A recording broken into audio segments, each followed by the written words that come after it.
La liberté d'expression est un des éléments fondateurs de la démocratie, de la liberté. Et on ne peut pas s'attaquer à la liberté d'expression à partir de n'importe quel prétexte. Aujourd'hui, accuser Jean-Marc Rouillon d'avoir fait l'apologie du terrorisme me paraît participer à cette condamnation ou à cette restriction de la liberté d'expression dans un pays considéré comme démocratique qui est la France. Personnellement, très attaché à cette liberté d'expression parce qu'originaire d'un pays où il n'y en a pas, parce que au Maroc par exemple, ou dans beaucoup de pays arabes ou d'Afrique, il n'y a pas cette liberté-là. On ne peut qu'être très attaché à cette liberté d'expression et on ne peut que la défendre et chaque fois qu'elle a été mise en cause. Ce procès-là est un procès qui me fait penser à tout ce qui est mis en place, notamment après la proclamation de l'état d'urgence, notamment après les attentats. Tout ça fait partie d'une politique qui est mise en place et qui vise à anéantir, à limiter, à restreindre cette liberté d'expression qui est fondamentale.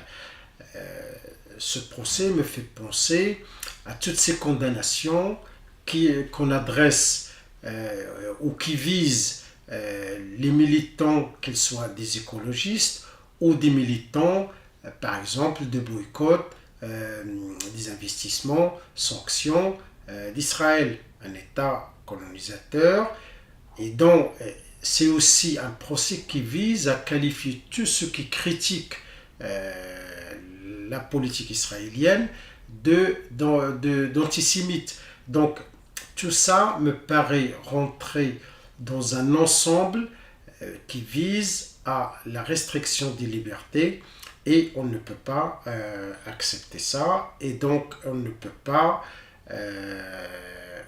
que condamner cette volonté de recondamner Jean-Marc Rouillon. Jean-Marc Rouillon ne doit pas retourner en prison. De quoi s'agit-il aujourd'hui? Finalement, c'est une question de liberté d'expression. Jean-Marc Rouillon a payé pour les choix politiques, il a payé très chèrement pour les choix politiques qu'il a fait dans sa jeunesse. Mais maintenant, il a tourné la page et cette page devrait être aussi tournée par la justice et par l'État. Or, ce qui se passe aujourd'hui, on a le sentiment que l'État, la justice veulent prendre leur revanche. Et quelque part, j'ai un peu le sentiment que c'est comme si la justice regrettait que Jean-Marc Rouillon n'ait pas disparu, ne se soit pas suicidé ou ne soit pas tombé malade et donc ne soit plus un citoyen comme un autre. Jean-Marc Rouillon a décidé de continuer à être un citoyen libre qui peut s'exprimer sur la vie politique, sur le contexte dans notre pays. Qu'est-ce qu'il a dit sur les attentats? Il a dit qu'il condamnait les attentats, mais il a dit aussi que les personnes qui avaient commis les attentats n'étaient pas des lâches. N'importe quel citoyen qui dit ça aujourd'hui, et beaucoup de citoyens ont pu le dire ou le penser, eh bien effectivement n'ont pas allé en prison pour ça. Mais on a l'impression que parce que c'est Jean-Marc Rouillon, il risque de retourner en prison et l'État et la justice se servent de ça, d'un jugement finalement d'un citoyen qui porte un avis sur une situation dans un pays à un moment donné. Eh bien, au nom de ça, la justice prend sa revanche et finalement tente de remettre Jean-Marc Rouillon en prison avec les conséquences que ça aura pour lui. Donc ça, c'est pas possible parce que c'est pas acceptable dans ce qui est aujourd'hui encore une démocratie normalement et dans un pays où effectivement la justice devrait être juste. Et bien effectivement, si Jean-Marc Rouillon retournait en prison, ça serait un déni de justice, ça serait un déni pour la liberté d'expression dans ce pays.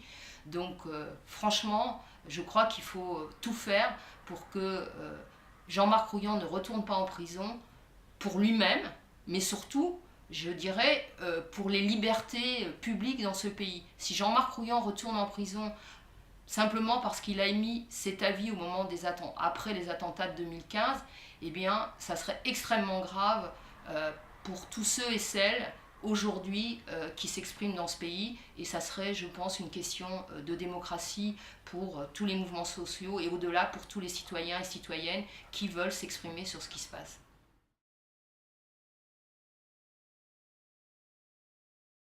Je tenais quand même à exprimer toute ma solidarité pour Jean-Marc Rouillant. C'est quand même assez hallucinant l'acharnement dont il fait preuve aujourd'hui, tout simplement pour avoir un délit d'opinion, pour la liberté d'expression. C'est quand même le risque que Jean-Marc se retrouve en prison à perpétuité, et c'est d'autant plus dramatique parce qu'en réalité ça empêche toute possibilité de pouvoir véritablement discuter de toutes les années 60, 70, de pouvoir faire le bilan véritablement là-dessus. C'est ça qui est d'autant plus atroce. Il y a le cas de Jean-Marc, bien évidemment, mais Jean-Marc, c'est un militant.